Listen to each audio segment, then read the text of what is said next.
आज हम प्रश्नावली 5.1 के प्रश्नों को हल करेंगे। ठीक है, इसमें पहला प्रश्न है कि निम्नलिखित स्थितियों में से किन स्थितियों में संबंध संख्याओं की सूची एपी है और क्यों।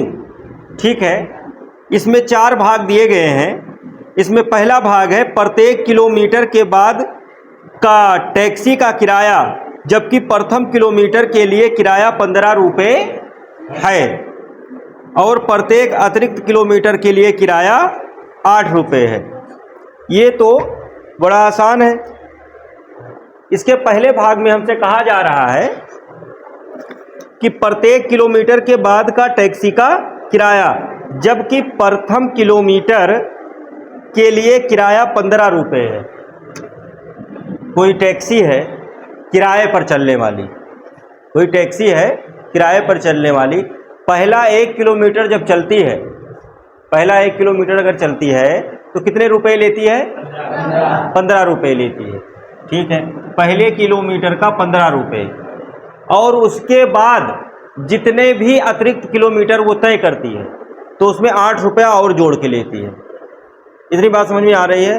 पहले लिए 15, मान लो 2 किलोमीटर चला तो पहले किलोमीटर का 15 रुपया हो गया, और दूसरे किलोमीटर का, जब 2 किलोमीटर चला तब कितने रुपए लेगा? कितना? पहले किलोमीटर का 15 रुपये लेता है, और उसके बाद जितने भी किलोमीटर चलेगा प्रत्येक किलोमीटर के लिए कै रुपए ले रहा है? 8 रुपये।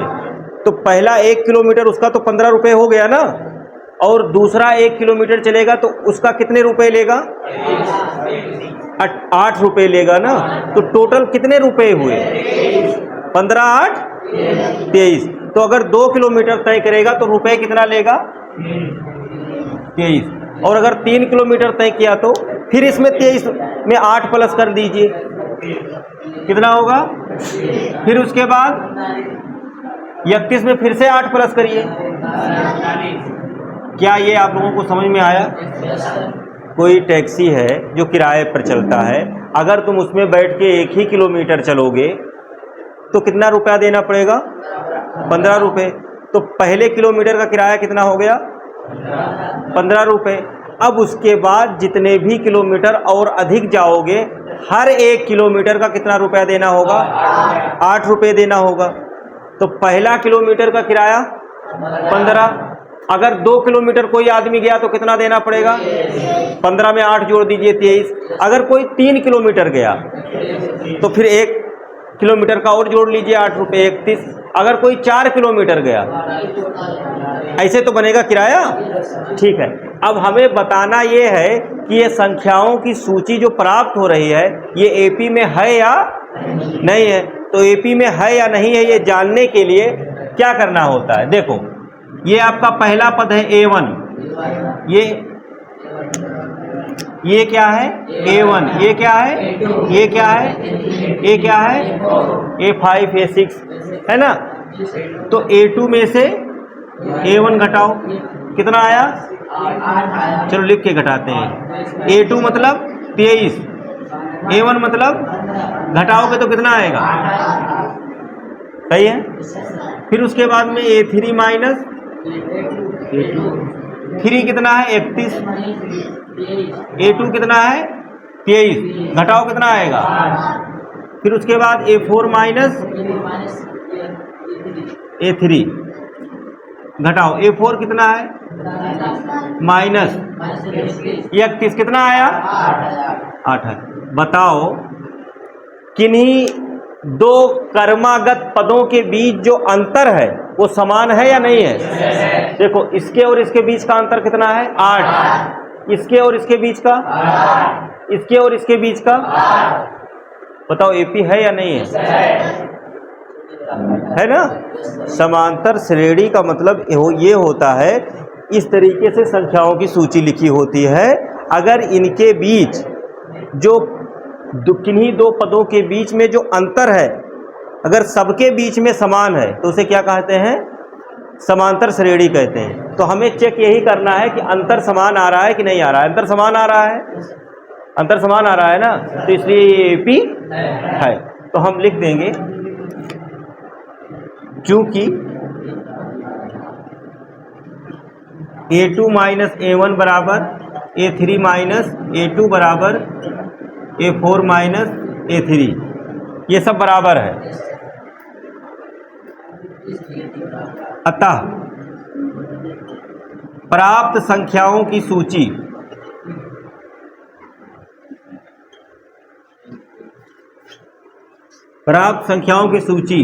AP है। ठीक है, तो बस इसमें केवल इतना करना है, इसे नोट करिए, फिर दूसरा बताते हैं। अब इसका दूसरा भाग जो है, इसमें कहा जा रहा है कि किसी बेलन में उपस्थित हवा की मात्रा, बेलन मतलब क्या, सिलेंडर जो होता है ना वो बेलन क्या, बेलन ही होता है। तो किसी बेलन में, बेलन मतलब सिलेंडर में उपस्थित हवा की मात्रा, जबकि वायु निकालने वाला पंप प्रत्येक बार बेलन की शेष हवा का 1/4 भाग बाहर निकाल देता है। वायु निकालने वाला कोई पंप है, जब एक वो सिलेंडर से जुड़ा हुआ है, जब एक बार उसे पंप किया जाता है तो सिलेंडर में जितनी भी हवा होती है उसका 1/4 भाग वो बाहर निकाल देता है। जैसे मान लीजिए कि सिलेंडर में जो हवा है वो कितना है, 4 है, 4 है। तो जब पंप करोगे तो कितना बाहर निकाल देगा, 1, क्योंकि 4 का 1/4 भाग कितना हुआ, 1 हुआ ना। ठीक है, चल। तो ये हमसे पूछ क्या रहे हैं, किसी बेलन में उपस्थित हवा की मात्रा, बेलन में उपस्थित जो हवा की मात्रा होगी 1/4 भाग निकलने से जो बचेगी उससे एक सूची बनेगी। निकालते जाओगे फिर घटता जाएगा। भाई पंप करते जाओगे, अगर पंप को पंप करोगे तो हवा तो बार बार निकलती रहेगी ना, तो फिर निकलने के बाद जो बचेगा वो हमें नोट करना है और फिर उसे चेक करना है कि ये AP है या नहीं है। देखो, सबसे पहले तो मान लीजिए आयतन कह रहा है ना, हवा की मात्रा, हवा की मात्रा से मतलब है बेलन में उपस्थित हवा का आयतन, आयतन। तो सबसे पहले मान लीजिए, माना बेलन में उपस्थित हवा का आयतन कितना है, V मान ले रहे हैं। आयतन को इंग्लिश में वॉल्यूम कहते हैं और उसको V से लिखा जाता है। तो आप V मान लीजिए या X मान लीजिए या कुछ भी मान लीजिए, कुछ ना कुछ तो मानना पड़ेगा, क्योंकि हमें ये नहीं पता है कि सिलेंडर में हवा की कितनी मात्रा उपस्थित है। तो हमने उसको क्या मान लिया है, V मान लिया है। माना बेलन में उपस्थित हवा का आयतन, प्रारंभ में जो हवा का आयतन वो कितना है, V है। तो माना बेलन में उपस्थित हवा का आयतन V है। चलिए ठीक है। अब ये कह रहा है कि पंप, हवा निकालने वाला जो पंप है वो बेलन से जुड़ा हुआ है। जब एक बार उसे पंप किया जाता है तो बेलन में जितनी हवा की मात्रा होती है उसका 1/4 भाग वो बाहर निकाल देता है। बताओ, शुरुआत में सिलेंडर में हवा की मात्रा अर्थात हवा का आयतन कितना है, V है। तो जब पहली बार जब पंप किया जाएगा तो इसी का तो 1/4 भाग बाहर निकलेगा। अच्छा, तो V का 1/4 भाग, V का 1/4 भाग निकालने पर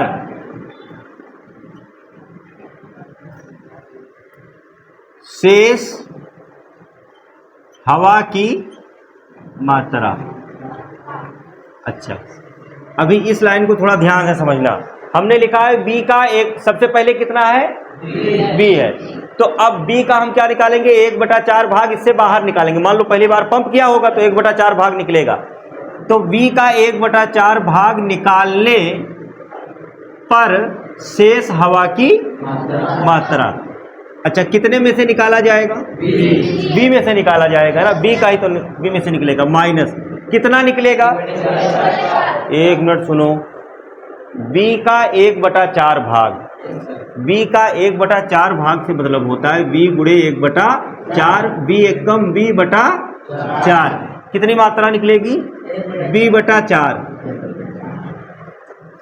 v का 1/4 भाग से मतलब है कि v का जो भी मान होगा वो कर कई भाग किया जाए, 4 भाग किया जाए। v का जो भी मान है, v जितना भी है, जैसे मान लो v कितना है, 100 है, v का मान कितना है, तो 100 के 4 भाग करो, तो 4 भाग के पर जो ओकर मान आवे वो का घटाई दियो कि वहाँ में से b में से। जैसे थोड़ा अंक से समझो, मान लो b का मान कितना था, 100, तो एक कितना भाग किन जाए, 4, कितना हुआ 25। अब एक 100 में से घटाई दी जाए तो कितना बचा। अब जब घटावे के बाद में जो बचा ये है 75, तो यहाँ आपको संख्या नहीं दिया गया है ना, मैं ये समझाने के लिए लिख रहा हूँ। यहाँ आपको क्या दिया गया है, v दिया गया है। क्या दिया गया है, तो v का 1/4 भाग मतलब b/4। जैसे ये 100 का 1/4 भाग मतलब 100 तो ये संख्या था तो कट जाएगा, ये तो नहीं कटेगा ना, तो b/4 हमने लिख दिया।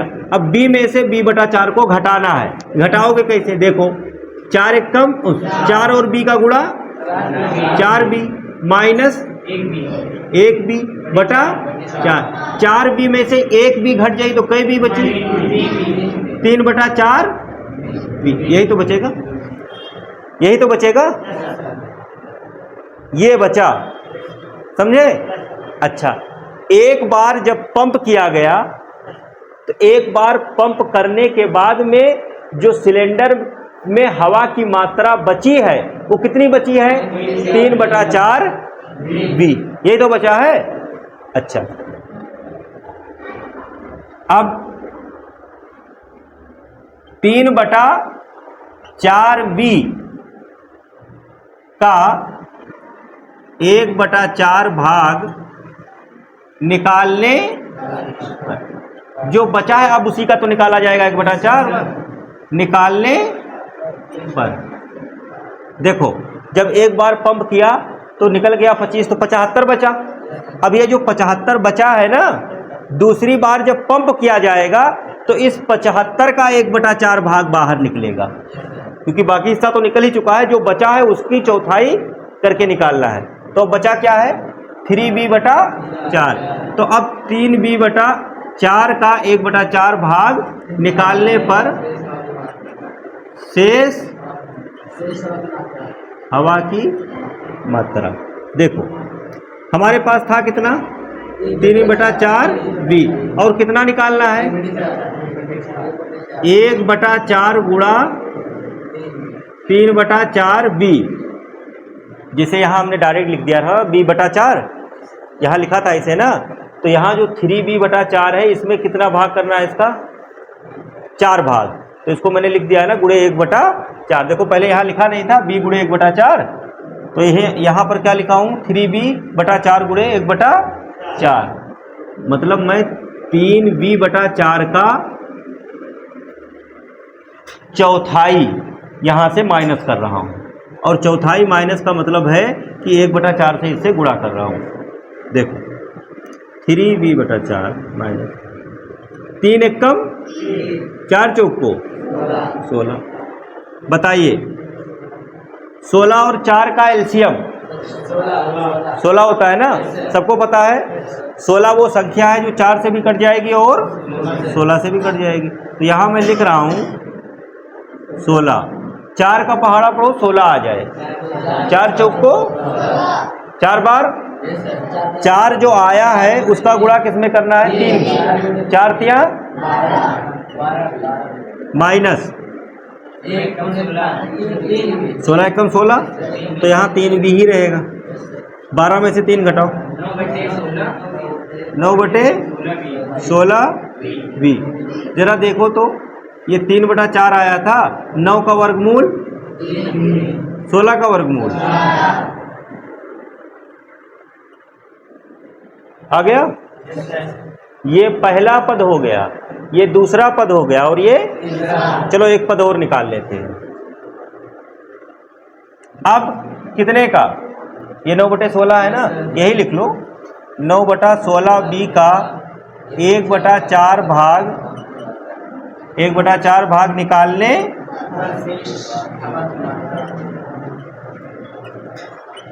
शेष हवा की मात्रा।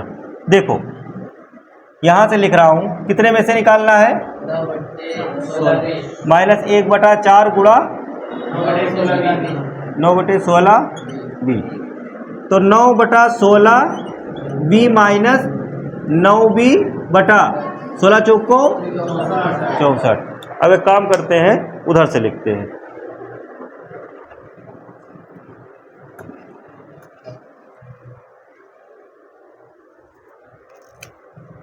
देखो 16 और 64 का एलसीएम 64 ही होगा, क्योंकि 16 चौको 64 होता है ना। तो बटे में यहां क्या लिख दे रहा हूं? 64। 16 का पहाड़ा पढ़ो 64 आ जाए। 16 चौको 4 बार पढ़ा ना, जो 4 आया उसका गुणा 9 में गुणा, 4 9 बी माइनस 9b। 36 में से 9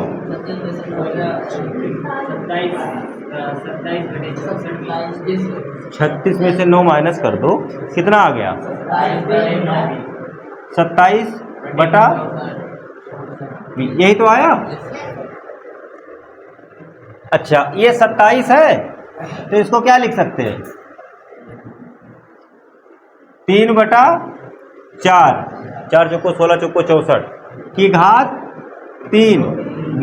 ये देखो घात में लिख सकते हैं कि नहीं लिख सकते हैं? लिख सकते हैं ना। 3 त्रिक 9 त्रिक 27 और 4 चौको 16 चौको 64। यहाँ ऊपर जो संख्या घात 3 लिखी हुई है, इसका मतलब ये है कि 3 को कितने बार गुणा करना है? 3 गुणे 3 गुणे 3। तो 3 त्रिक 9 त्रिक 27 और 4 चौको 16 चौको 64।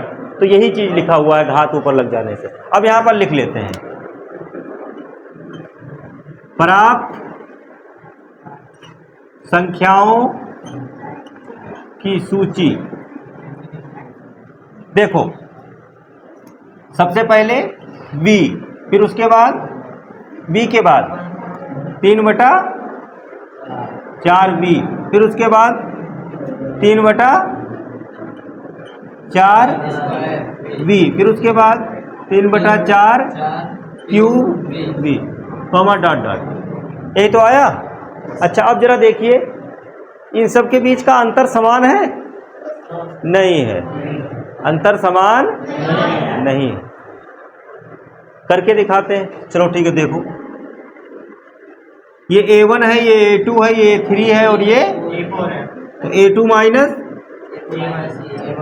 A1, 3/4b minus b। तो 3b 4 एकम b बटा 4, घटाओ कितना आएगा? -4b है, 3b है, घटने पर -b बटा ये आएगा। अच्छा इसके बाद A3 माइनस A2, A3 कितना है? माइनस, अच्छा तो एक काम करिए ना, 3/4 यहाँ कॉमन हो जाएगा, तो बचेगा क्या? 3/4b माइनस b, ये तो यही आ गया ना। और इसका कितना आया है? -b बटा 4। 3/4 और ये कितना आया? -b बटा 4। तो जब घटाओगे तो कितना आएगा? -3b बटा 4 चौको 16। देखिए ये पहले और दूसरे के बीच में जो अंतर है वो -b बटा, और तीसरे और दूसरे के बीच में जो अंतर है वो -3b बटा। क्या ये दोनों समान है? ये दोनों तो अलग अलग आ गए ना। तो हमने AP होने के लिए क्या शर्त रखा था? दो कर्मागत पदों के बीच में जो अंतर होना चाहिए समान होना चाहिए, लेकिन यहाँ समान नहीं बल्कि अलग अलग आ गया। तो हम यहाँ पर लिखेंगे कि चूंकि A2 minus A1, A2 minus A1 मतलब ये वाला नॉट इक्वल, बराबर नहीं है किसके? A3 A2। इसलिए प्राप्त संख्याओं की सूची AP नहीं है। क्या आप लोगों को ये बात समझ में आई? प्राप्त संख्याओं की सूची एपी नहीं है। हाँ, कहाँ, किस जगह? इधर, यहाँ पर, और ये वाला? अच्छा, यहाँ पर समझ, यहाँ भी नहीं समझ में आया। अच्छा, मैं कह रहा हूँ कि आपको 100 का 4 भाग करना है। कितने का? 100 का 4 भाग। तो चाहे मैं लिखूं बटा 4 और चाहे मैं लिखूं गुणा 1/4, दोनों का मतलब यही तो है कि 100 का 4 भाग करने जा रहा हूं, तो मुझे इस 3b/4 का कितना भाग करना है? 4 भाग। तो अगर 4 भाग करना है तो गुणा 1/4 लिख दूंगा तो 4 भाग हो नहीं जाएगा, चौथाई आ जाएगा ना, क्योंकि मुझे ये जो 3/4b, जैसे ये b था तो b/4 कर दिए, 4 भाग समझ में आ गया, है ना। लेकिन अगर इसको ऐसे करते, ये जैसे b/4 लिखा हुआ है, इसको ऐसे करते कि 1/4 गुणे b और फिर b और 1 का गुणा b/4, तभी तो यही हुआ। तो यहाँ पर भी मुझे 3/4b का कितना करना था? 1/4 भाग ही तो करना था। तो 1/4 भाग करने के लिए 1/4 से गुणा कर दिया, 4 भाग करना चाहिए। समझ में आ रही बात? देखिए, अब प्रश्न 1 का तीसरा भाग जो है, इसमें कहा जा रहा है प्रत्येक मीटर की खुदाई के बाद एक कुआं खोदने में आई लागत। प्रत्येक मीटर खुदाई के बाद एक कुआं खोदने में आई लागत, जबकि प्रथम मीटर खुदाई की लागत कितनी है? 150 रुपये। 150 रुपये। अगर 1 मीटर पहला 1 मीटर खोदने में कितने रुपए लग रहे हैं? 150। और बाद में प्रत्येक मीटर खुदाई की लागत 50 रुपये बढ़ती जाती है। पहला मीटर खोदा, 150 रुपये लिया। दूसरा 2 मीटर खोदेगा तो पहले मीटर का तो 150 लिया ही है, दूसरे मीटर का, जो दूसरा मीटर खोदेगा उसका 50 रुपये लेगा। तो टोटल कितने रुपए हो जाएगा? 200 हो जाएगा। समझ में आया? अब 3 मीटर अगर खोदेगा तो पहले का 150, दूसरे का 50, फिर तीसरे का भी 50, 250। इसी प्रकार 300, ऐसे बढ़ता जाएगा। बताइए अंतर यहाँ पर देखो, A2 माइनस A1 250 आया। ये तो दिख रहा है 50-50 का अंतर है ना। तो बताओ AP है या नहीं है? कितना आया? 50। A4 माइनस A3, तो A4 कितना है? 300। 300 माइनस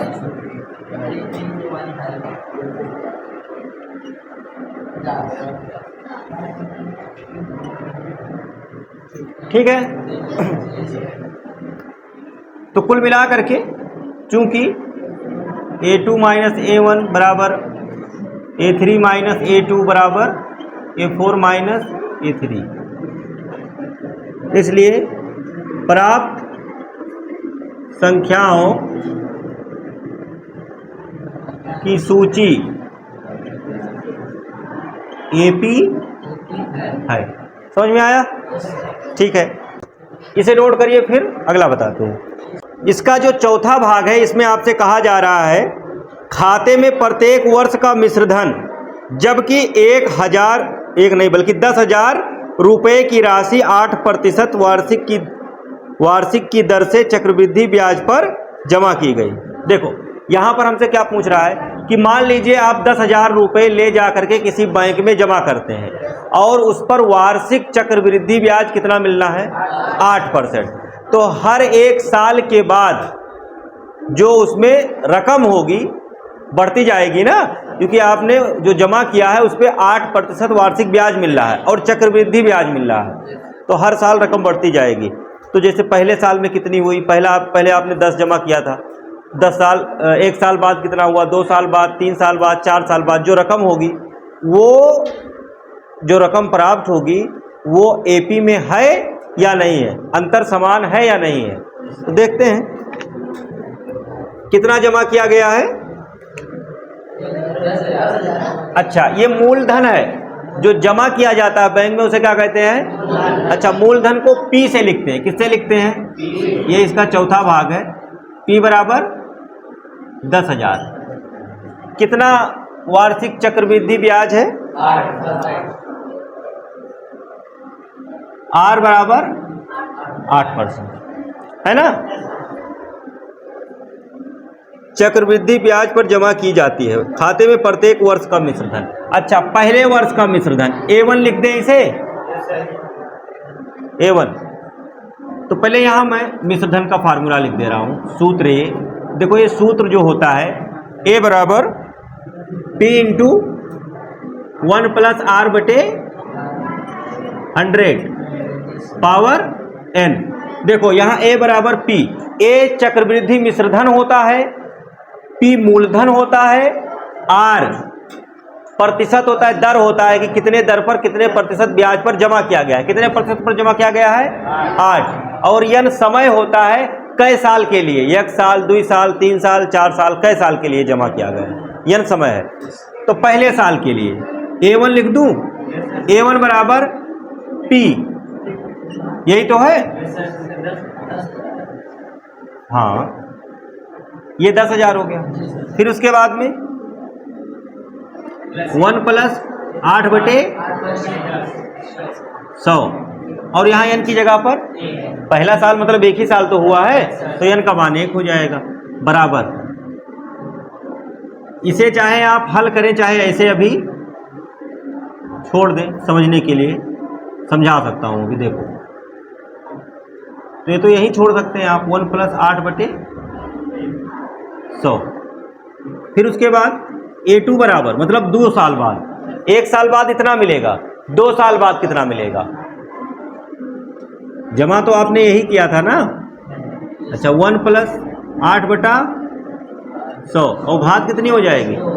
2, यही तो हुआ। और 3 साल बाद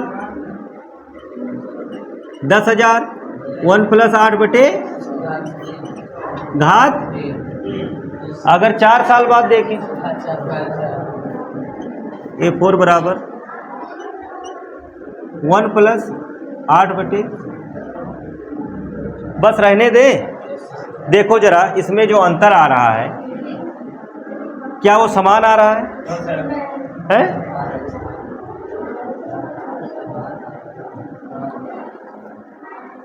तो इसे मैं अगर लिखना चाहूं, क्या मैं इसे हल करके आप लोगों को दिखाऊं? चलो अच्छा, ठीक है, देख ही लो। इसे अगर कैंसिल करोगे तो कितना आ जाएगा? कैंसिल करोगे तो कितना आएगा? ये 4 से करो, 4 दूनी 8, 25 चौका 100।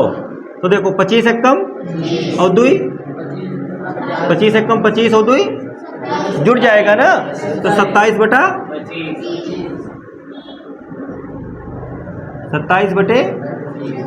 25।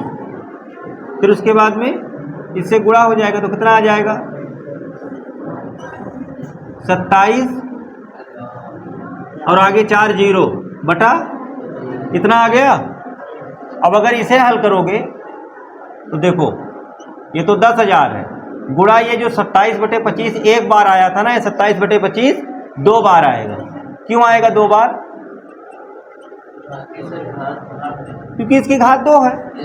इसी को तो हल किए थे तो 27 बटा 25 आया था, 2 बार आ जाएगा। अब फिर से इसको 25 का गुणा करोगे, 27 का गुणा करोगे, और गुणा करने के बाद में इससे गुणा करोगे तब कोई नंबर आएगा। ये नंबर बहुत बड़े बड़े आ जाएंगे। ठीक है, मैं क्या कह रहा हूं कि आप लोगों को इसे करने की जरूरत नहीं है, यहां से आप चेक कर सकते हैं, यहां से आप चेक कर सकते हैं।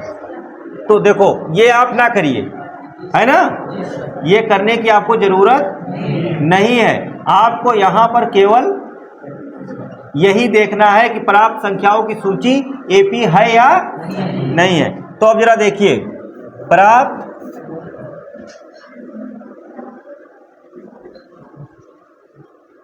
संख्याओं की सूची क्या प्राप्त हुआ है? A1 10,000, 1 प्लस 8 बटे 10,000 1 प्लस 8 बटे 10,000, 1 प्लस 8 बटे, यही तो आया।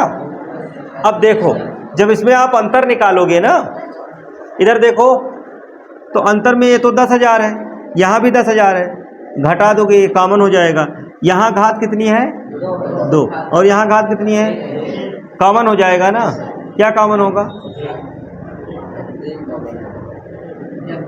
यहाँ कॉमन जो आपका आएगा वो 1 प्लस 8 बटा 100 की घात 1 कॉमन आ जाएगा। ठीक है, जब दूसरे में जाओगे तब क्या कॉमन होगा, यहाँ 2 होगा, यहाँ नहीं समझ में आ रहा है, हमें लग रहा है थोड़ा सा कर दूं इसे। देखो A2 माइनस A1, A2 कितना है 10,000, 1 प्लस 8 बटे 100 घात 2 माइनस